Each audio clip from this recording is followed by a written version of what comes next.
Frustrated with the Eprxx140.dll pop-up blocking your software?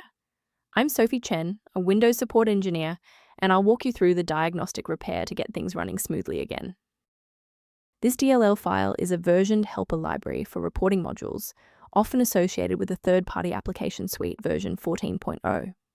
It contains the specific subroutines needed to process and display technical data logs. Since we've covered what this file is, let's move to the primary fix.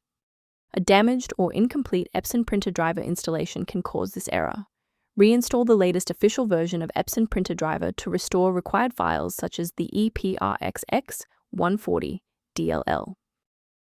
Persistence of this error after a clean reinstall suggests that the issue may reside within the current user session's initialization. A full system restart clears the temporary memory cache and allows Windows to attempt a fresh initialization of all required libraries, including the Eprxx140. Before you reboot, make sure to bookmark this video or click the like button so you can easily find your way back to the next step once your PC is back up and running. To ensure long-term stability, we should review the safety risks associated with unverified file sources. Safety first, never attempt to replace the Eprxx140.dll with files found on random download portals.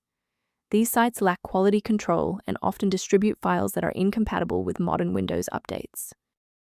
As an alternative to frequent manual checks, a secure maintenance utility can help keep your system environment on track. If your workstation feels less efficient, the resource below provides background information on managing the Eprxx140. Thank you for trusting us with your system repair today. For more configuration tips and Epson Printer Driver error resolutions, don't forget to like and subscribe.